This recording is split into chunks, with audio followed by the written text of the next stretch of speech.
The next step is alignment. Some of you are like, I don't know if that's going to work for me to achieve the goals that I have. But I think we need to stop trying to fit in and start trying to find the right fit. If you're saying, well, I have to fix some of my weaknesses in order to get where I want to go, then what I'm challenging you to think about is that the right place for you to go? Or should you be pursuing something that doesn't require such a massive change in the fundamental nature of who you are? So when I was a kid, not only did I go to school with capri pants, I had 4x6 iron-on patches on my pants when I would get holes in my knees, and I knew that wasn't cool, mostly when the kids at school told me that's not cool. And so I got a job delivering newspapers at 5 o'clock every morning. There's some young people in the audience, so I just want to take a moment of newspapers, and we used to take the internet and write it down on a piece of paper, take it to people in their homes every single day, and then the next day we would write a new internet, and then we would take it to their house again. We did this every day, 7 days a week. Really early in the morning. And so I was 12 years old, and I was trying to make some money to pay for my own pants that made it all the way down to the floor, and I fell off my bike. And I broke my left forearm right in the middle, compound break of both bones, to the point that the lower part of my forearm came up at a 90-degree angle to the rest of my forearm. I was so young, they didn't want to do surgery, so they put me in traction, put me in a cast for 3 months because it was going to take a very long time for the bones to heal. They took me out 3 months later, told me I was fine. And 8 years later, when I was 20 years old, I was in college, and my friend Carl was playing the guitar, and I wanted to learn how to play the guitar. He tried to show me how to play the guitar. I could not do anything that he showed me. He thought I was stupid. I thought I was stupid. And then we realized they put me back together wrong at the hospital. You should be able to do this. It's called supination, palm flat to the ceiling. You should be able to do this. It's called pronation, palm flat to the floor. Okay? I can do pronation. I can't do supination. I can't even come close. Put me back together wrong at the hospital, and in that moment, I had a realization about why I had struggled at the drive-thru for so many years. I thought everybody was struggling at the drive-thru, but it was only me. I thought we were in this together, right? I thought this was a common struggle that humanity had, but apparently it was just me, because I can give them the money just fine. That's not the problem. But when they go to give me the change, all I've got is this, right? And they're like, sir, you just got to turn your hand over. And I'm like, okay. They're like, no, but you've got to reach it out. And I'm like, I was, right? My sister-in-law said I should get a basket on a stick and just reach it in there. Just put it in the basket.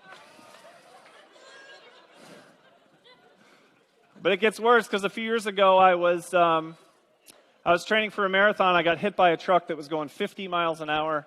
I was not going nearly that fast. And he hit me in my left elbow, same arm, hit me in my left elbow, hit me so hard he didn't break the bones, he sheared them off. So this time they did do surgery, and they took 2 giant screws and they screwed them all the way through my left arm. And we did extensive physical therapy, but even with extensive physical therapy, I'll never be able to extend my left arm fully. And so I'm tall, we talked about that. But I'm tall in the sense that a Tyrannosaurus Rex is tall, right? I don't have the wingspan that you would expect from a person of my height. That was a long way for some of you to go to find out why I have a dinosaur on my shirt, right? You're like, is he 9 years old, or what's happening here? And there's a moral to that story, and the moral of that story is this. I've been speaking in Australia for years, 12 straight years. I've spoken all over the country, and the first place that I drove in Australia when I was driving a car by myself was where? McDonald's, right? Because in Australia, they drive on the left-hand side of the road, so they drive on the right-hand side of the car. And I wanted to know what it felt like to reach my arm out, fully extended and perfectly flat, and accept that change and bring it safely back into the vehicle like all of you have been taking for granted for so many years. And here's the moral to that story. When I'm in Australia, my arm is still broken in 2 different ways. I still have a weakness. I still have a disability, but it doesn't matter because I'm in a different situation. I haven't changed who I am. I've changed where I am. I haven't changed the person. I've changed the place. These situations are powerful, and they can either put the spotlight on the best things about us, or they can put the spotlight on the worst things about us. And what smart people do and what smart managers do is they try to find the right situations for themselves. They try to find and create the right situations for others. The kind of situations that put the spotlight on the strengths and take the spotlight off the weaknesses. You don't get rid of the weaknesses. You make them irrelevant.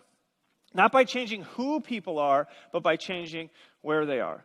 There's a company called Specialist Stern in Denmark. They do software testing. They hire people with autism on purpose because 2 of the symptoms of autism are hyperfocus and doing the same thing over and over again. Now, this is going to sound really normal, but imagine hiring people based on their symptoms. Okay? That's not a thing we do. At Specialist Stern, they hire people because they need people to do software testing who have what? Hyper-focus and do the same thing over and over again.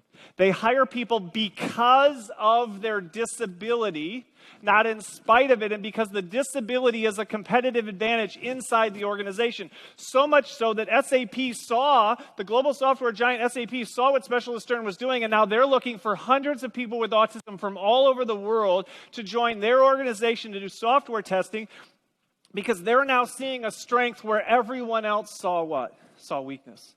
When we find the right fit, when we find the right place, when we create the right place, when we stop thinking about who and we start thinking about where, it changes everything. How can you find the right fit? How can you create the right fit for your kids? How can you create the right fit for your employees? How can you create the right fit for your spouse or partner? How can you make sure you're creating the right fit for yourself?